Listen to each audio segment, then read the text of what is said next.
Well, hello, virtual families. It's Principal Brown with our second parent learning opportunity for the year. Today, I will be discussing our optimal learning model.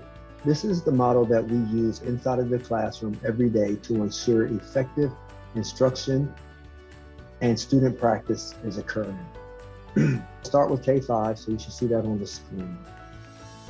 For K5, there are a couple of things that we focus on in literacy. First is grade level standards. Knowing that our kids can master those grade level standards. Questioning, we want to make sure that the teacher is using effective questioning to facilitate deeper thinking, and that students are also generating questions to lead to further inquiry and self-guiding learning. Foundational skills. Elementary is the foundation of all learning, so we want to make sure that in every content area, our kids are learning and developing those foundational skills that they can build upon at the secondary level. At the elementary level, reading comprehension and language vocabulary are very important. We need to make sure not only that lessons center on text, but that students have sufficient time to read and respond to grade level appropriate text. And that questions and tasks promote growth in vocabulary through explicit instructions, and that students have the opportunities to learn and apply the conventions of English grammar when reading and writing. We also focus on building understanding, where the teacher establishes classroom culture in which students choose and use appropriate tools. We also focus on collaborative work, that students can work together with their peers, knowing their roles and their expectations and maximizing the learning process. This is a time when students share their ideas with others. It is also student-centered instruction. Our teachers in the FWVA are facilitators.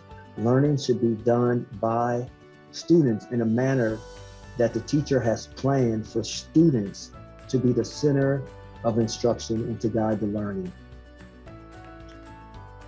Also in elementary, you should see a productive struggle. Students are not always going to know the answers immediately. The teacher, you should see the teacher having the student persist through difficult activities and problems. But you should also see the teacher working with individual students to make sure they have it, okay? To make sure they're grasping concepts. So our optimal learning model looks like this for elementary.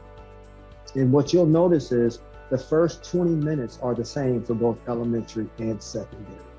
We call this our tight 20 minutes. The first part of class is where we review materials from the previous day to make sure students have grasped that materials before we move on. We introduce the daily agenda, the hook for today's lesson, the learning objectives, and the essential question. We also go through instruction during this period. And at the elementary level, this is interactive read aloud, reading mini lessons, shared reading, and a focus on phonics, spelling, and word study. And then the last thing you should see after the teacher models those things is a gradual release to where students have the opportunity to practice these skills in an extended period of time. After whole group instruction, you should see small group instruction. This is flexible and collaborative learning groups. This is where teacher allows for students to be grouped based on their learning ability and differentiate instruction inside of these small groups. So what you'll see is students grouped together based on their ability, but you'll also see many different things going on during the small group process. At the elementary level, you'll see guided reading, skill groups, independent reading. A teacher may have a one-on-one conference with the student. A teacher may actually meet with the student to give them some feedback on their reading, and you also may see book clubs. During small group instruction, we use Fontes and Pinnell curriculum resources, specifically in guided reading, independent reading, and in book clubs. Teachers may also use resources, for example, Note and Notice, and other resources to help support guided reading and our skill groups. We also have a focus on phonics and word study.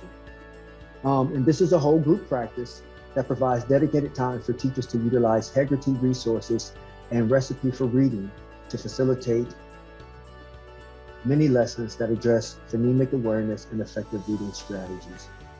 So what you'll see here is during our phonics and word study sessions, teachers will focus on phonics, and they will model and give students time to practice. This is a 30-minute session. 15-minute sessions is dedicated to our Hegarty resources, and 15 minutes is dedicated to our Recipe for Reading resources. Our teachers utilize the Hegarty curriculum resources, specifically the flip books and the decodable books, and to bridge gaps in reading, okay? Our elementary students also have a writing block. In this writing blocks, we encourage students to develop a love for writing while teaching a variety of writing challenges. Teachers create a low-risk environment that allows students to deepen reading and writing connections.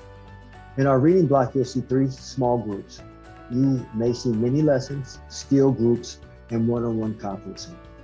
One thing that is important for me to note here is that in our small groups, you won't see all of these activities going on every day.